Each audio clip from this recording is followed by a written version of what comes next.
Hello Raindrops, welcome to Government Minutes that Matter. I'm Mr. A, reminding you to take care of those big three right now. Like and share this video, subscribe to this channel, and click on that notification bell so you know when our videos come out. As always, this video is dedicated to the glory of God who blessed this land. Today's video we're going to finish up the Declaration of Independence. If you have not watched the first two videos on the Declaration of Independence, those are lessons 10 and 11, please do so. If you're ready to move on, please pull out your copy of the Declaration of Independence or find it online and be ready to move along. Last time we left our colonists, our founding fathers, they had complained about everything the king had done. They had complained about the things he'd done to their commerce, their people, the judicial system, their representation. And today they're going to talk about what they did to try to fix this before they had to declare independence. So, continuing along in the Declaration of Independence. In every stage of these oppressions, we have petitioned for redress in the most humble terms. Our repeated petitions have been answered only by repeated injury. A prince whose character is thus marked by every act which may define a tyrant is unfit to be the ruler of a free people. So what they're saying here is every time the king has come down on us, every time the king has made our lives miserable and done things we don't think are right, we have petitioned. That's a nice thing. We have petitioned in humble terms to please stop this. Please don't do this.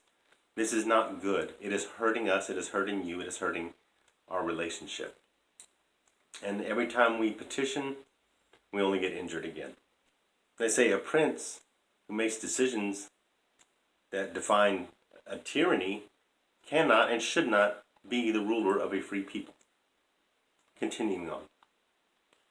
Nor have we been wanting in attention to our British brethren. Okay, remember, we are the same as the people back in England.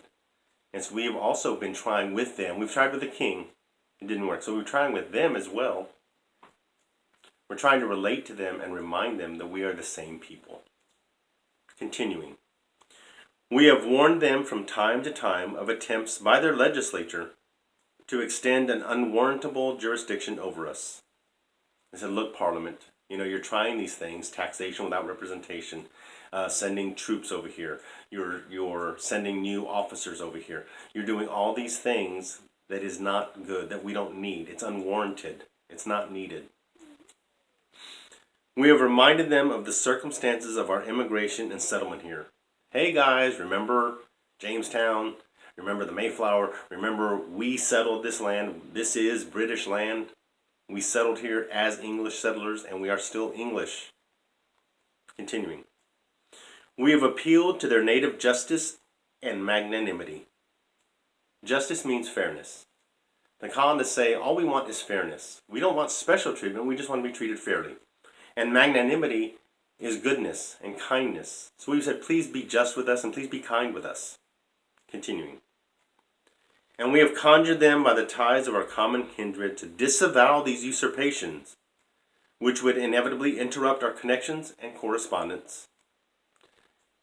Why are you letting the king do these things to us?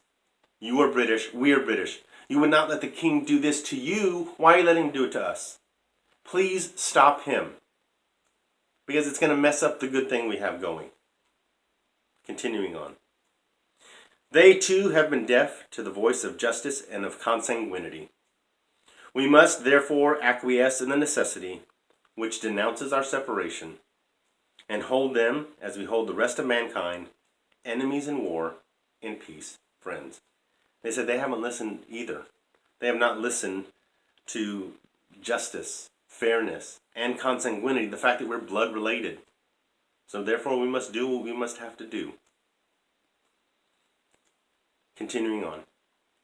We therefore, the representatives of the United States of America, in General Congress assembled, appealing to the Supreme Judge of the world for the rectitude of our intentions, do in the name and by authority of the good people of these colonies, solemnly publish and declare that these United Colonies are and of right ought to be free and independent states, that they are absolved from all allegiance to the British Crown, and that all political connection between them and the state of Great Britain is and ought to be totally dissolved, and that as free and independent states, they have full power to levy war, conclude peace, contract alliances, establish commerce, and to do all other acts and things which independent states may of right do.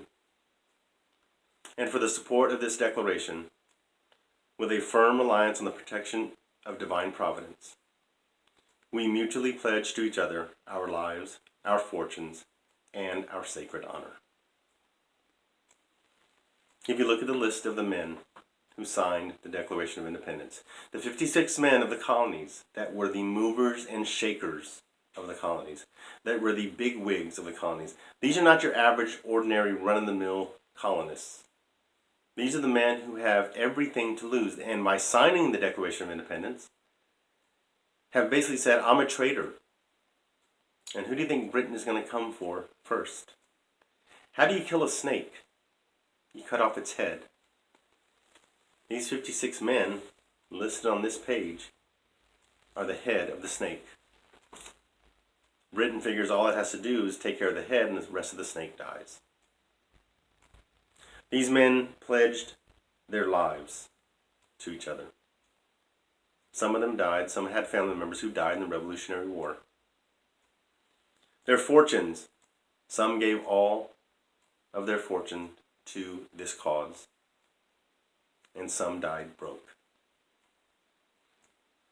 And they pledged their sacred honor. Not one of these 56 men reneged on his signature on the Declaration of Independence. Not one turned his back on the others. Not one broke ranks and made it easy on himself.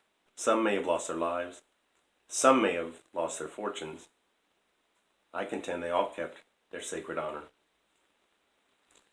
And what would our founding fathers think of us today? What type of Americans are we?